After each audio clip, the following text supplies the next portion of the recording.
तो दोस्तों एक और नया दिन, एक और नया IPO Canara Robeco AMC limited का आईपीओ जो कि 9 से लेकर 13 अक्टूबर के बीच में ओपन रहेगा। इस वीडियो के अंदर हम पूरा रिव्यू करेंगे इस आईपीओ का। और देखिए दोस्तों, सिंपल भाषा में बताऊं तो ये एएमसी म्यूचुअल फंड कंपनी है और इंडिया के अंदर बहुत सारी एएमसीज और म्यूचुअल फंड कंपनियां हैं। तो क्या ये उनसे बेहतर है या पीछे है? और जो टॉप 10 के अंदर म्यूचुअल फंड कंपनीज आती है क्या उसके अंदर इसका नंबर आता है या टॉप 10 से भी बाहर है? और ये आईपीओ मतलब लगाने जैसा है या नहीं है, लॉन्ग टर्म के हिसाब से अच्छा है या लिस्टिंग गेन्स के हिसाब से अच्छा है, वो सारी चीजें हम जानेंगे एक एक करके।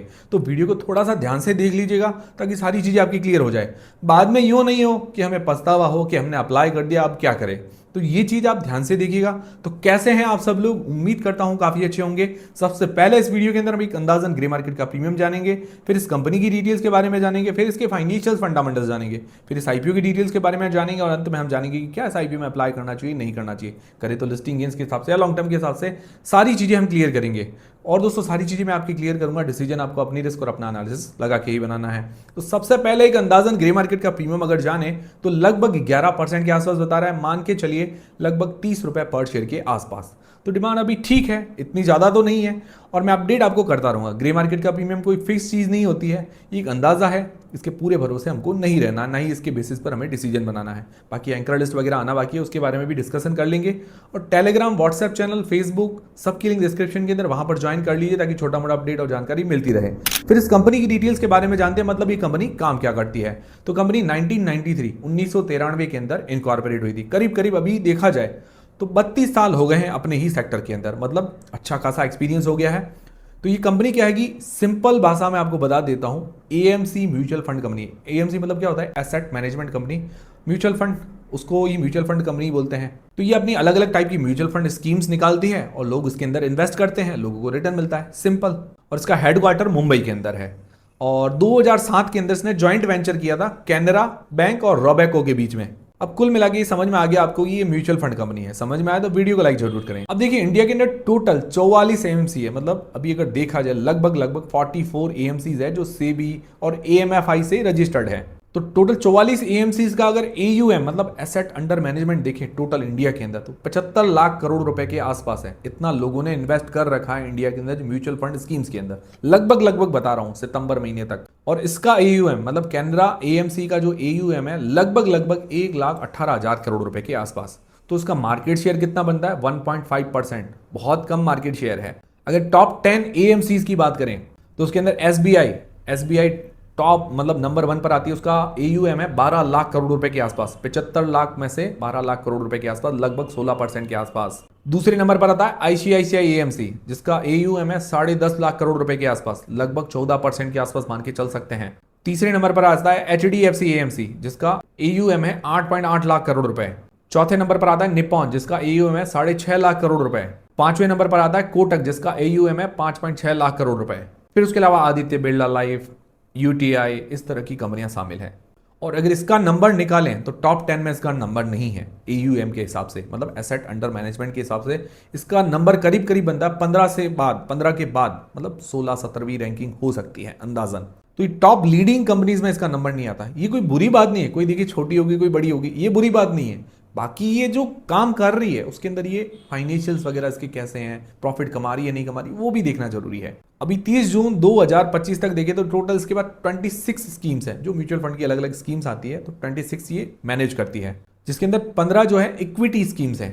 ठीक है, इक्विटी मतलब जो शेयर मार्केट के अंदर इन्वेस्टमेंट होता है। और 11 डेट स्कीम्स हैं। डेट मतलब जिसके अंदर ये बॉन्ड्स वगैरह होते हैं जिसके अंदर फिक्स हमें ब्याज वगैरह मिलता रहता है। ठीक है, टोटल 26 स्कीम्स है। इंडिया के अंदर टोटल इसकी 25 ब्रांचेस है। तो ये चीज आपको समझ में आ गई, सिंपल समझ में आई है तो वीडियो को लाइक जरूर करें। अब देखिए सेक्टर काफी अच्छा है, डिमांडिंग भी है और मार्जिन वाला बिजनेस है। और इस सेक्टर की लगभग सारी कंपनियों ने अच्छे रिटर्न बना के दिए हैं।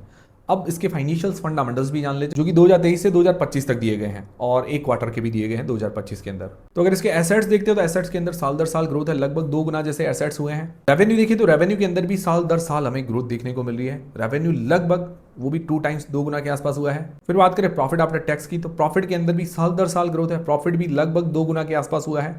मार्जिन अगर निकालते तो 2023 के अंदर 38.5%, 2024 के अंदर 47.3% और 2025 के अंदर 47.2%। मार्जिन बहुत ही शानदार है और साल बढ़ भी रहे हैं। 47% मार्जिन कम नहीं होते हैं। तो देखिए इतना सारा मार्जिन है इनके पास, इतना प्रॉफिट कमाती हैं, तो म्यूचुअल फंड कंपनियां कितना सारा कमीशन हमारे से खाती है देख लीजिए। और इसके ऊपर कोई भी डेट नहीं है, ये भी अच्छी बात है। बाकी नेटवर्थ के अंदर ग्रोथ है अच्छी, रिजर्व्स इसके साल दर साल बढ़े हैं, एबिटा के अंदर भी ग्रोथ है।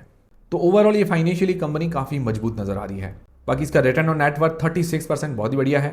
फिर बात करें इसकी वैल्यूएशंस की, तो इसका पी है 27.8, प्राइस टू बुक है 8.8 का, और अदर्स का पी देखें तो 22 से 48 के बीच में निकल कर आता है। तो valuations P wise okay okay नजर आ रही है, ज़्यादा महंगी नहीं है बट ज़्यादा सस्ती भी नहीं है। प्राइस टू बुक के हिसाब से देखें तो अदर्स का प्राइस टू बुक है 3 से लेकर 14.5 के बीच में, इसका 8.8। तो प्राइस टू बुक के हिसाब से भी ओके ओके नजर आ रही है, ना ज़्यादा महंगी है ना ज़्यादा सस्ती है। बाकी रेवेन्यू और एयूएम के मामले में जो भी ये लिस्टेड पेयर्स हैं उससे काफी छोटी कंपनी है ये। तो ओवरऑल देखा जाए तो फाइनेंशियली फंडामेंटली स्ट्रांग है, वैल्यूएशंस ओके ओके है, ज्यादा महंगी नहीं है। फिर इस आईपीओ की डिटेल्स के बारे में बात करें तो कैनरा रैबो का आईपीओ 9 अक्टूबर से लेकर 13 अक्टूबर के बीच में ओपन रहेगा।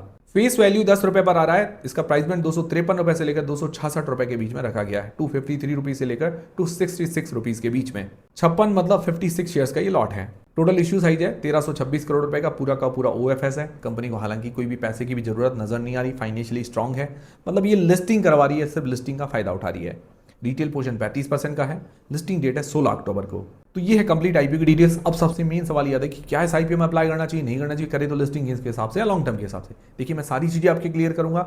डिसीजन आपको अपनी रिस्क अपना एनालिसिस लगा के ही बनाना है। मेरी तरफ से कोई भी अप्लाई करने नहीं करने का डिसीजन नहीं है, जो भी डिसीजन होगा वो आपका खुद का होगा। तो सबसे पहले अगर लिस्टिंग गेन्स के हिसाब से अप्लाई करना चाहते हो तो हम हमारे 4 पैरामीटर्स देखते हैं, नॉलेज है, जैज पैरामीटर्स, सिर्फ रिस्क मापने के लिए या अभी की डिमांड देखने के लिए। तो अभी जीएमपी अगर देखिए तो लगभग 11% के आसपास है, लगभग 30 रुपए पर शेयर के आसपास।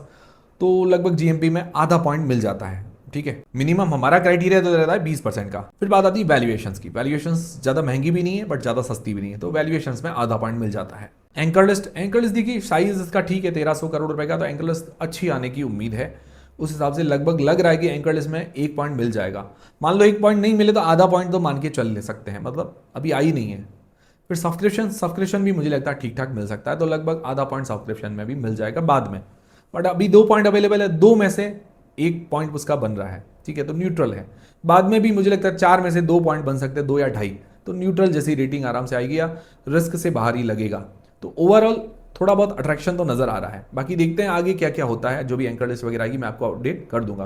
बाकी अप्लाई करने नहीं करने का डिसीजन नहीं है, वो डिसीजन आपका खुद का है। फिर लॉन्ग टर्म के हिसाब से जो लोग अप्लाई करना चाहते हैं तो पॉजिटिव्स और नेगेटिव्स देख लेते हैं। पॉजिटिव में देखिए तो सेक्टर इसका काफी अच्छा है और ये सेक्टर बढ़िया है, प्रॉफिटेबल सेक्टर है। मतलब जितनी भी अगर म्यूचुअल फंड कंपनियां देखिए लिस्टेड हुई है, लगभग उन्होंने अच्छा रिटर्न बना के दिया है। एक आदित्य बिरला एएमसी आई थी, वो काफी टाइम अटकी रही, अब उसने भी एक थोड़ा मतलब जंप मार लिया वापस और थोड़ा प्रॉफिट के अंदर है। और अभी एक बेनिफिट है कि अभी कम कंपनियां लिस्टेड है, ठीक है, तो ये थोड़ा बहुत इसके लिए बेनिफिट है। आने वाले टाइम में एसबीआई वगैरह भी लिस्ट होने वाली है, आईसीआईसीआई भी लिस्ट होने वाली है। बाकी फाइनेंशियली कंपनी स्ट्रांग है, रेवेन्यू वगैरह डबल हुआ है, प्रॉफिट भी डबल हुआ है, इसकी मार्जिन्स काफी अच्छे हैं 47% की, बहुत ही बढ़िया बात है। डेट फ्री कंपनी है। नेगेटिव्स क्या है? नेगेटिव्स देखिए वैल्यूएशंस एक तो ओके ओके लगी, इतने ज़्यादा सस्ती नहीं, थोड़ी सस्ती करनी चाहिए थी। बाकी जो एएमसी कंपनियां हैं उसमें टॉप 10 में भी इसका नंबर नहीं आता, बहुत पीछे है। हालांकि ये कोई ज़्यादा बड़ी बात नहीं है, बट ये लीडिंग होती है तो मज़ा आता है। ओवरऑल देखा जाए तो कंपनी अट्रैक्टिव नज़र आ रही है, इसके फाइनेंशियल फंडामेंटल्स भी ठीक है। एक थोड़ा बहुत वैल्यूएशंस और सस्ती करते तो बढ़िया रहता, बाकी अभी भी ज़्यादा दिक्कत नहीं है। मतलब विशेष ऐसी कोई कमी नज़र नहीं है, अट्रैक्शन तो है।